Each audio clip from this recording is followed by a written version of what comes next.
Hello and welcome to Beyond the Horizon, the podcast where we explore the latest and greatest in space exploration, technology, and innovation.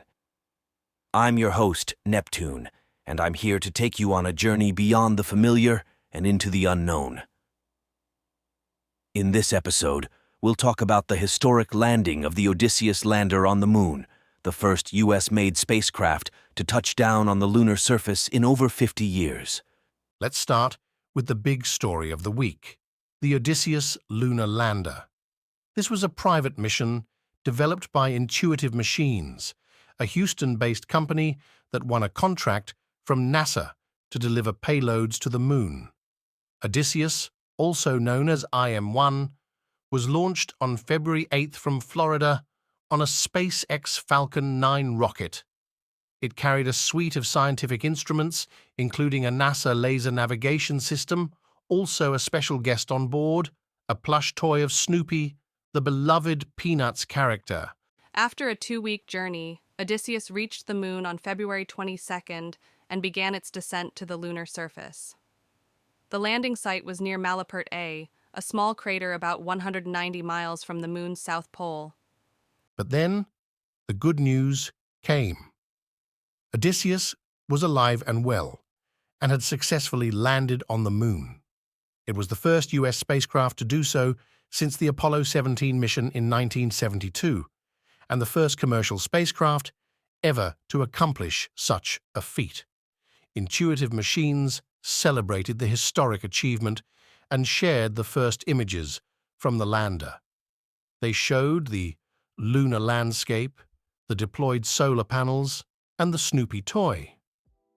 The lander also transmitted data from its instruments.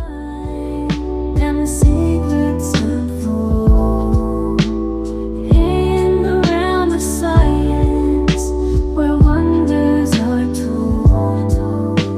We delve in the cosmos, exploring the unknown, with minds that wander where no one has ever gone. Jazzing up the future, electrifying the past, dancing to the beats of technology so vast. The science, the space, the AI that breathes. Join us on this journey. We're back with Beyond the Horizon, the podcast that explores the latest in space exploration. In this segment, we're going to talk about the world's first fault-tolerant quantum computer, launching this year ahead of a 10,000 qubit machine in 2026. This is a breakthrough for quantum computing, a field that promises to revolutionize many domains, such as cryptography, artificial intelligence, and physics. Quantum computing is based on the principles of quantum mechanics, which describe the behavior of subatomic particles. Unlike classical computers, which use bits that can only be 0 or 1, quantum computers use qubits, which can be both 0 and 1 at the same time, thanks to a phenomenon called superposition. Qubits can also be entangled, meaning that their states are linked, even when they are far apart. This allows quantum computers to perform multiple calculations simultaneously and solve problems that are intractable for classical computers. However, quantum computing is also very challenging because qubits are very sensitive to noise and interference and prone to errors. A single faulty qubit can ruin the whole computation, and the error rate increases as the number of qubits grows. To overcome this, quantum computers need error correction, which is a way of detecting and fixing errors in qubits without disturbing their quantum state. One method of error correction is to use logical qubits, which are groups of physical qubits that store the same information in different places. This way, if one physical qubit fails, the others can still preserve the data. The problem is that creating logical qubits is very difficult and requires a lot of physical qubits and complex operations. Until recently, the largest number of logical qubits that was demonstrated was 48 by a team of researchers from Harvard, Quera, and other institutions won.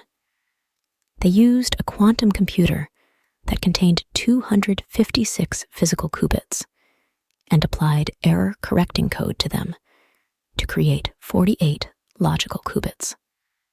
They also performed a mathematical procedure called a modular exponentiation on the logical qubits, which is a key step for some quantum algorithms, such as Shor's algorithm for factoring large numbers. That's why the announcement from Quera, a startup that specializes in quantum computing, is so exciting.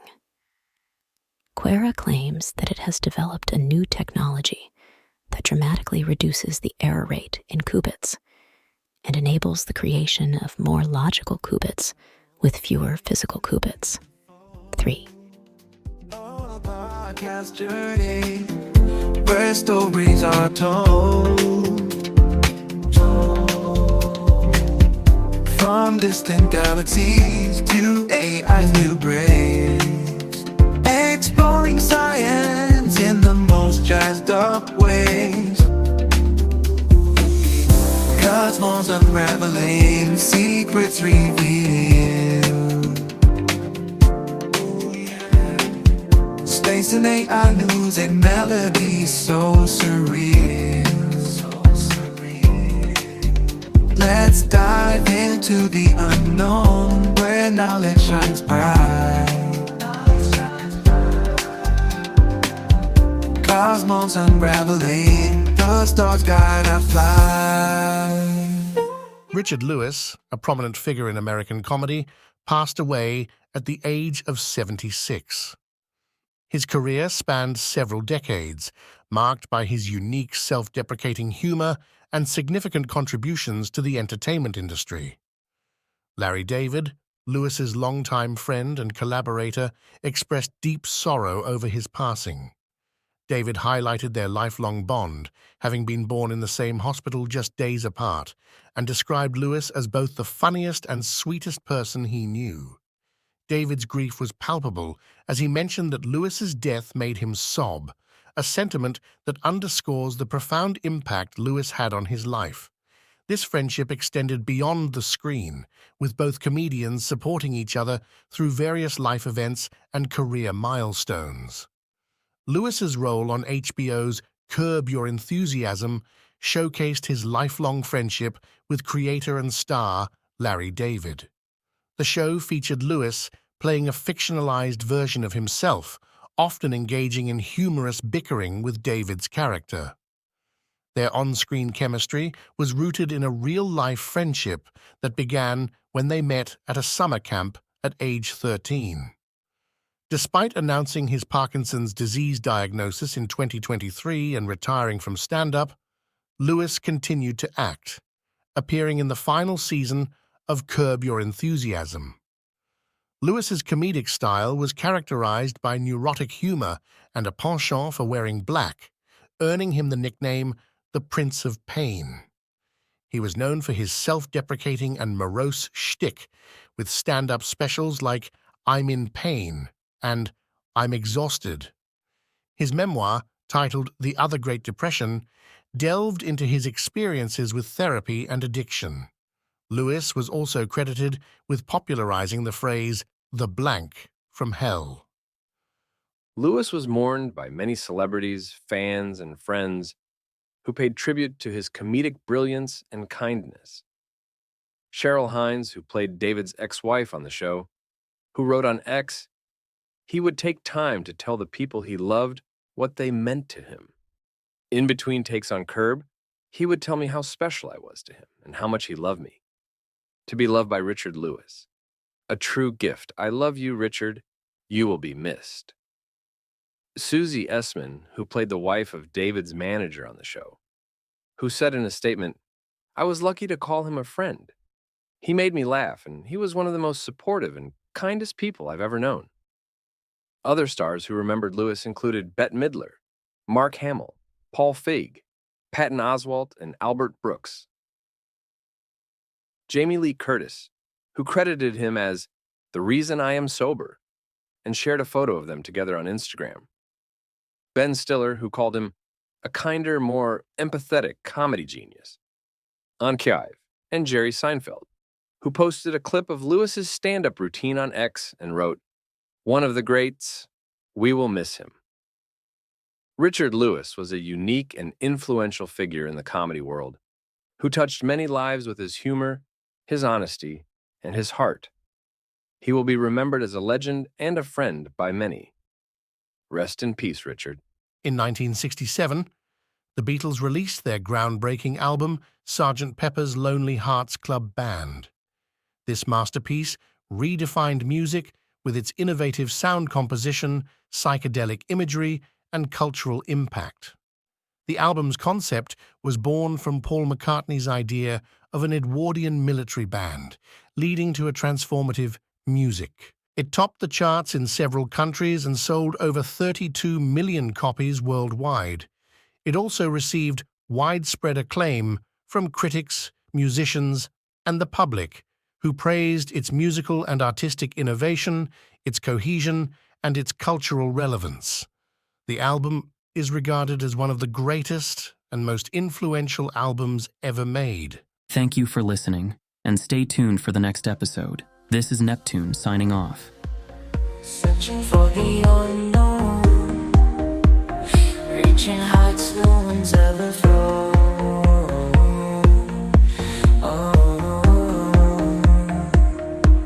Exploring galaxies, tech is cutting edge. Neptune takes us to the